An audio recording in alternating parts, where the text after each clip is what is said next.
Welcome to Ad Age Studio 30 Live. I'm John Dioso, the editor of Ad Age Studio 30. Today we're going to discuss how Salesforce and WPP are helping brands confront the cookieless future. For the ad industry, there have been two great disruptions the past couple of years. The great pandemic changed the world. The great data disruption promises to transform the ad world almost as radically.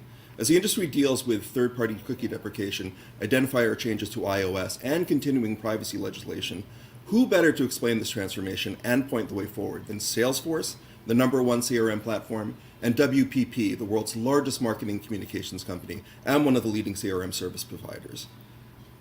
Luckily, we've been joined by two representatives from Salesforce and WPP. Joining me today are Marty Kinn, Senior VP of Strategy at Salesforce Marketing Cloud. Hey, Marty. Hey. And Di Mays, the Global Head of Data and AI at WPP. Whoop. Hello, Di. What was going on? Doing a little techno over there? A little feedback. And thank you, everyone out there, for watching. Please drop us a note and tell us where you are in the world so we can give you a shout out. Okay. Before we get into the specifics of the topic today, please tell our audience a little bit about what you do. Let's start with Di and then Marty. Hi there. I can hear you. Let me just see if that's me. Hold on. Technical difficulties. So, as if you... I can hear you. A little strange. Why don't we start with Marty, actually, and Di, let's see if we can work with you on the back end. Marty. Yeah. Thanks, John. Yeah, so I'll dive in. Thank you for having us here. We appreciate it, the opportunity to explain what's going on. It's an exciting time to be a marketer and advertiser, that's for sure. We're in a transitional phase. I like to say where we've been is something we know. Where we're going is somewhere we're not so sure about, and being in between is a little bit awkward. But things will be better at the other side. I work with the Marketing Cloud at Salesforce, so it's the suite of MarTech and AdTech products. And we do messaging and journeys, but we also work within the ad tech space through Audience Studio, a data management platform. And I have been working over the past 3 years on the strategy team related specifically to the Salesforce CDP, Customer Data Platform, which we launched last year. Unified profile, so thanks. Great. And let's see if we have Di's audio worked out. How you doing there, Di? You good? Have you got me? We do have you. Look at that. There's that beautiful voice. Oh, that was... Tell us a little bit about what you... I could hear you all perfectly. So it was awesome. It was like great rock and roll. I don't know. It was like a techno nightclub. So that'll be the theme for today. Just tell us a little bit about what you do at WPP. You might have been worried that Avatar Di had showed up, because we do have an avatar of me that I do sometimes get to make an appearance when I'm not available. But I'm delighted to be here. So I'm Di Mays, Global Head of Data and AI for WPP. We're quite a newly formed central data and AI team. We've been in existence for about 2 years, and our remit is really to make sure we add value to the agencies, and we do that in 3 ways. So we have a discovery and curation team that run a data catalog, and we're looking at what data we have and what do we need. We've got educate and empower team. We've got brilliant award-winning data literacy programs where we're trying to demystify AI for 50,000 colleagues at WPP and to deep skill 5,000 data practitioners. And finally, my favorite bit is content and community. So we've got forward-thinking paper on where we think the dataverse is going to go in the next 10 years. We've got a data and AI community that's got 3,000 members to it. We run the Chief Data Officer group, and we're doing a lot of work around data ethics. Great. Well, thank you. It's so great to have both of you here today to kind of walk us through this very momentous time in the industry. But first, I want to start with Marty. Marty, set the table for us a little bit. Anyone with a stake in using customer data is at least aware that third-party cookies are going away from the Chrome browser in less than 2 years, and that Apple's already changed IDFA in its iOS. In your view, what are the major issues that brands and marketers have not emphasized enough? And are there any misconceptions about how much the changes in privacy regulations and customer data will fundamentally alter how the ad industry reaches its customers? Well, yeah, there are a number of misconceptions. It's a misconception-rife landscape, one might say. So January 2020, as you mentioned, Google, in a blog post, announced the deprecation of third-party cookies in the Chrome browser. And ever since then, we've been engaged in addition to what's going on in the world, which is far more momentous, in our own little mini cookie apocalypse. That timeline, they actually didn't set a date originally. And they set up a forum on the W3C so you can talk with called the Privacy Sandbox, where proposals, what comes next proposals, are discussed by engineers, very intelligent people. The date now looks like it's going to be sort of the end of 2023, so in a couple of years. So the cookie, third-party cookie, is going away. First-party cookie, we'll see. The internet itself needs a state mechanism. So there has to be some form of a cookie, or else when you went to your bank page, for instance, you'd have to re-enter your password every time, or re-enter your username every time. So I think that there is a change afoot, but it's not all about the cookie. So misconception number one, it's not really cookie apocalypse at all. You alluded to Apple and IDFA. So mobile advertising is actually bigger than desktop digital advertising. And third-party cookies only really viable today in the Chrome browser on the desktop, not even in mobile platforms. That doesn't even include sort of search advertising, CTV, connected television. So the amount of volume of ad dollars affected by third-party cookie deprecation is not a majority of digital ad spend. It's still significant, and there are fundamental changes being made right now to the way the internet works. We shouldn't kid ourselves. So misconception number two is, don't take it too lightly. Preparation is the key. Awareness is the key. There are lots of discussions going on pretty much behind the scenes. Major players like Google and Apple and some of the larger walled gardens, and then regulatory bodies weighing in, and people don't exactly know what's privacy advocates and major software platforms like ourselves advocating for publishers and advertisers on the one hand. And so we're kind of feeling our way to the future, but the future will look very different. For instance, IP address is part of the header on the page. So it was it was one of the standards in place in the 90s when the W3C originally met. And going forward, that IP address looks like it might be obscured, or you might have to opt in to using the IP address as part. This is a big change, and it's not just for marketers. Marketers use it sometimes, and if you're in B2B context, to do an industry lookup or something, and as a kind of a light identifier in the CTV context. But an internet without IP address is a very different internet. So don't take it lightly. And the third thing I'll add in closing here is that a lot of people also think that you won't be able to do advertising without a cookie. So it'll be kind of an ad so different that it'll be kind of back to where we were in the 90s. That's not true either. There will be replacement techniques for things like retargeting that will be different, but it will be possible. So I think there's room for hope there as well. So the world is changing. Just don't be too afraid of the change that's coming. Embrace the change. Embrace it. I love that. I love that. Di, give us the agency perspective at WPP. What is the level of understanding of privacy and customer data, and how the changing landscape will affect their marketing strategies and their working relationships with their brand clients? So sorry to be a boring panelist, but I'm going to say I totally agree with what Marty said. And I think prep and awareness. Why, thank you, Di.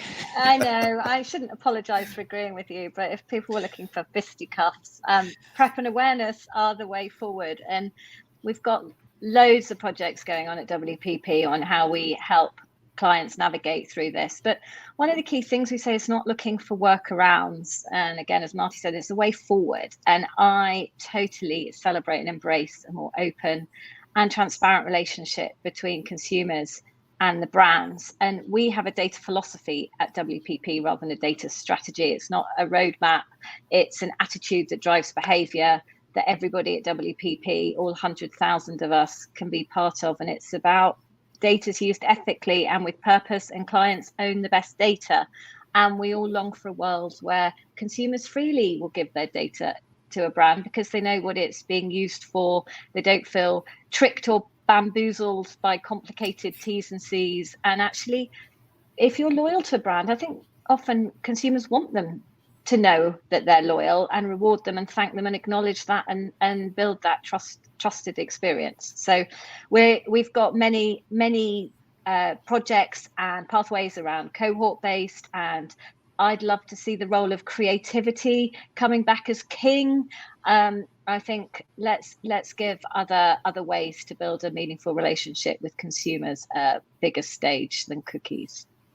Now, I want to get into the partnership a little bit between WPP and Salesforce in a second, but actually, I'm going to throw it back to you again, Di, and just kind of, since WP has such a massive roster of agencies and tech companies and ad tech companies, can you just give us a little snapshot? I mean, I assume that your goal is, in your role, is to kind of get everybody on the same page, or at least give them the same tools and information, as you just kind of outlined, deep skilling and upskilling various staffers. You've mentioned basically over 50,000 people. That's not a small project. So going across the entire roster of WPP, you don't have to go by name, but I mean, do you notice a difference in the type of agency and what they specialize in and how they're responding to both the communication from your group and also just adapting to the changes that are coming? I mean, we've got within Group M, every single agency within Group M has a deep and considerable understanding and relationship of this landscape. As you move out, cookie hasn't been the heart of their world anyway, if you think about our creative agencies, some of our communications agencies. But I think the commonality is thinking about how we can help customers navigate through this landscape and build a relationship of trust with our clients. So the dedication around that and the language and understanding that the role and opportunity of AI within this space to have more relevant creative, changing the background depending on the weather or the location or the relationship between supply chain and creativity, I think is a really interesting dynamic, which we're exploring, particularly with that acquisition of AI company Satalia. So there may be differences, and there's certainly different use cases, but the philosophy is absolutely united across all of WPP. That's great. You mentioned AI, and I want to get into that a little bit later in the conversation. But first, I actually want to get back into what I was saying before about just tell us a little bit about the partnership. And why don't I start with the partnership between Salesforce and WPP? Why don't we start with Marty and then Di, you can weigh in. What is the scope of the partnership, and what are its main goals, and what are the main challenges that each of you have seen thus far? No, it's a great partnership. WPP is one of our most valued partners. I think that it's entirely complementary. I mean, Salesforce we like to think of it as a big major global brand and a player, but we really are a software company. I mean, we make and sell software products. But our enterprise customers need a lot of other things. We're not a creative shop, for instance, and WPP unleashes all of that. We don't buy media, so we don't set up media plans. We don't actually sell media. WPP has all those chops. But also more fundamentally, Di was alluding to the role of first-party data and AI. And going forward, the heart of marketing really, and the CDP, Salesforce CDP is built to kind of address this, is a unified profile. It's around customer and prospect data. It's data you collect in a consented way, providing value with customers and prospects. And on top of that, you can do really good machine learning and AI. And that kind of the nexus of data and the database itself and creativity, in addition to kind of augmentations to human creativity coming via machines, that's where all the exciting work, I think, in marketing and advertising is happening now and going forward. And that's a place where the tools that Salesforce brings to bear, and then all the smarts and also tools that WPP has, can be very kind of dynamically useful to our customer. We have a lot of joint customers. We have, a lot of very big enterprises around the world use Salesforce, of course. I think all the Fortune 500 in one way or another. And the same thing is true with WPP globally. Nice humble brag there, Marty. Yeah, you did well. We won an award. Can I do a humble brag? We won a Salesforce Innovation 2021 award, didn't we, Marty, for being one of the first partners to implement your new CDP for a company in the Netherlands. So we're really super proud of that. So that's a good, when we take off on that, so that's a good place to start from the WPP perspective of the partnership, but also, and Marty, you can weigh in on this too, a little bit of the challenges that you faced thus far. I mean, that's kind of the lessons that we'd love to share with our audience, what you've seen, obviously dealing with 50,000 or upscaling 50,000 people plus and helping Di do that. I'm sure you've run into a couple of issues. Why don't we start with you, Di? I always love and I hate this question. It always goes. What are you going to be doing in 5 years? it always goes back to people, doesn't it? We're all working at a million miles an hour, and we talk about the word transformation a lot, and there's a lot of change that goes on. There's different changes in regs, and we've talked about cookies and privacy and ethics, and the tech landscape's changing, and regulators are changing, and there's all a lot of change. So actually keeping on top of that to make sure that everyone in WPP is up on that, so that they can really work with clients, with partners like Salesforce, to make sure we're giving really good advice. And it's always that balance of do you optimize what you already have, or move in with a whole new suite that your 10-year away self will thank you for.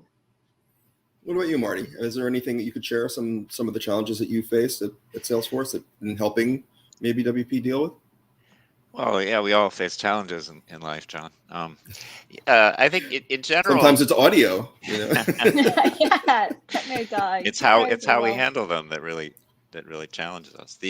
I think that the biggest challenge I see, particularly around CDP space, because I guess you have to be in MarTech to know this, but it's a really hot category. So it got this kind of this meteoric rise in 2016 to 18 and so on, and everybody wanted a CDP. So there was this big bang silver bullet mentality. It's happened before. It happened with CRM originally. It happens from time to time. So it was one of those type of categories.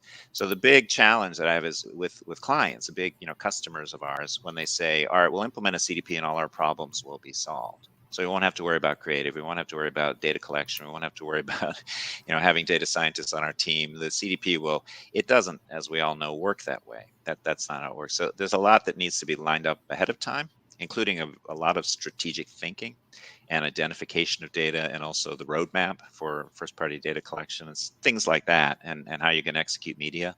There's a lot of strategic thinking that needs to happen before the software team comes in and implements, and while they're implementing. So I think that the biggest challenge is the shiny object syndrome, which is alive and well, particularly in CDP space. So that's why we try to go in jointly with partners like WPP and really examine the issues, the problems, and figure out how to solve them. All right, and if you're just joining us, this is Ad Age Studio 30 Live. I'm John Dioso, the editor of Ad Age, and I'm joined by Marty Kim, the Senior VP of Strategy at Salesforce Marketing Cloud, and Di Mays, the Global Head of Data and AI at WPP. And we're discussing how Salesforce and WPP are helping brands confront the cookieless future. Okay, this is we'll go back to the humble brag part. So no more challenges, Di. Can you each give us an example of how one of your clients have benefited from this, or more if you want, but at least one client? Can you each give us an example of that, how they benefited from the partnership? Well, can I go? Yes, I didn't actually work on this, but brilliant teams across the globe, and the description was homogenizing, which I think downplays it. But actually, we built a whole marketing and data system globally for one retailer, so that they, in every geographical market, could function efficiently. And anyone who's tried to balance local market versus global navigation is really hard. So I'm really, really proud of that. It included enterprise tech deployment, data science and AI implementation, and then the organizational design around it. So that's my favorite one. Great. And what about you, Marty? Yeah, we had a great experience with WPP globally in a rollout across 43 countries of Marketing Cloud Datarama, which is our campaign optimization suite, data visualization, Interaction Studio, which is part of our enterprise CDP story, with Colgate-Palmolive, so large consumer product company. They have a lot of ambitions of going direct to consumer and engaging more directly with customers, and it was a major global effort, and we required a good partnership in place, and it went really well actually, and that's ongoing.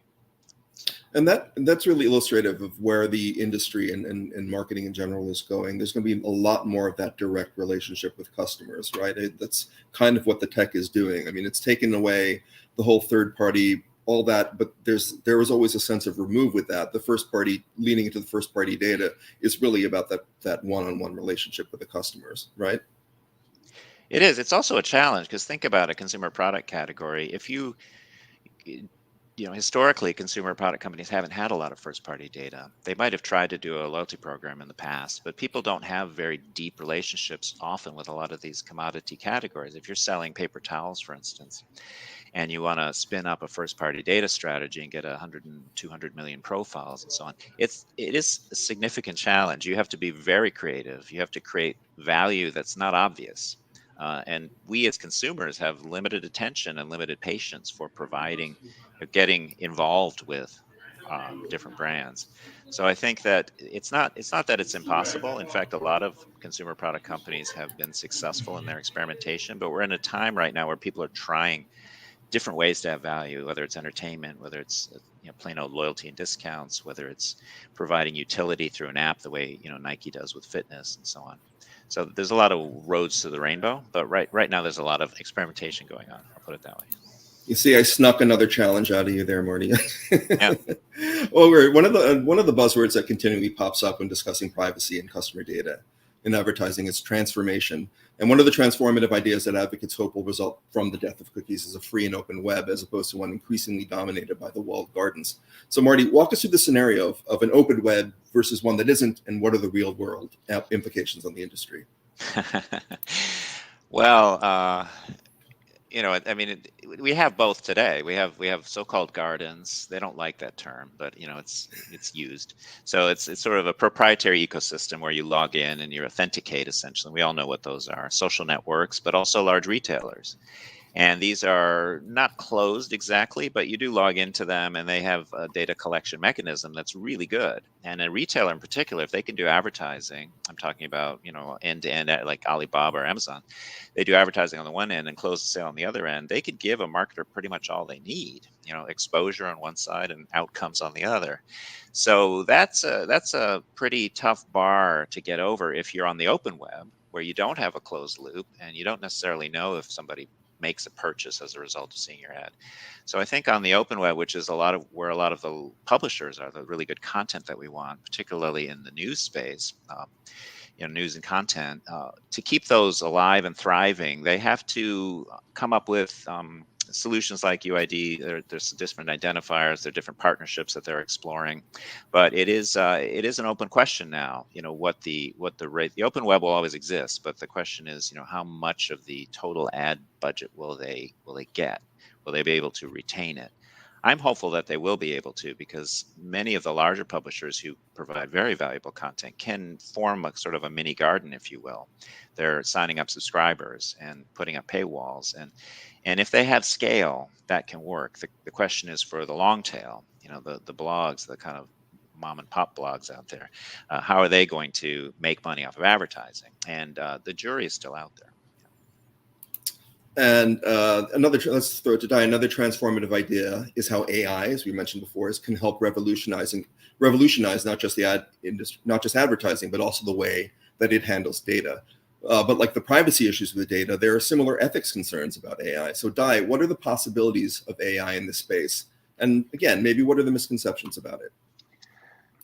So we're still navigating how we're going to talk about AI, but internally I group it by kind of analytical, conversational, and creative, because then you can see the role of AI across all our agencies. So we've done some brilliantly creative things with AI. We've used cameras to track dogs' eyes on a pet commerce site, so you can say the dog wants this. We've had AI create a new sport game. We've created the next Rembrandt. There's some amazingly creative, but on the back end, also looking at how we do real-time contextual ads created, so that when we're on this open web or behind a firewall, actually the ads are creative. And then where we think there's still a lot of headroom is the role of supply chain, and looking at AI for, certainly navigating supply chain right now is a bit of a challenge. And with Satalia's acquisition, we've bought a brilliant capability on how to optimize HGV routes, for example, which I think is genius right now, given the shortage. But we've only just started on that, but that's where we're going. But for the watch outs, we are looking at the moment at the role of synthetic humans in our ads. And it's very, very early days. I talked at the beginning about avatar dye. And we're exploring the role of digital humans. We don't like to call it deep fakes. We do have digital humans, a core part of our AI training program, which we love. So we've got AI training our people on AI. But we're looking at the boundaries of when is it okay to use digital humans and when it isn't, and then how much should be automated in decision-making process, which would then reduce potentially explainability and transparency. Are we going to meet Avatar Dai? Is she hiding behind the TV there, or no? Next time. Oh, all right. Well, if Avatar Dai had any takeaways to share with our audience, what would they be? Get every single person in your company involved in this. They've all got to be data literate. They've all got to get into this and understand it and to be able to articulate it, because to go back to Varti's point of prep and awareness, that's going to help us win through all of the changes that are going on. And Marty, you don't have to rely on an avatar. You can just share your own personal takeaways from today. What would they be? Well, I agree with Di. I mean, data literacy is critical. I think that we need to get more comfortable dealing with people in aggregate. I think the vision of a one-to-one conversation with an individual, except in some cases like service, is not helpful. I think in the future we're going to be dealing with types of people, and we've got to get just very much smarter about personas and aggregate groups. And there's a lot of kind of data science insight that can be brought to bear on that. Well, this was just a fascinating conversation. Thank you so much. Unfortunately, that's all the time we have. Thank you, Marty Kin, Senior VP of Strategy at Salesforce Marketing Cloud, and Di Mays, Global Head of Data and AI at WPP. Thanks for joining me. Most of all, thanks everybody out there for joining us for Ad Age Studio 30 Live. I'm John Dioso. Bye, everybody. Thank you.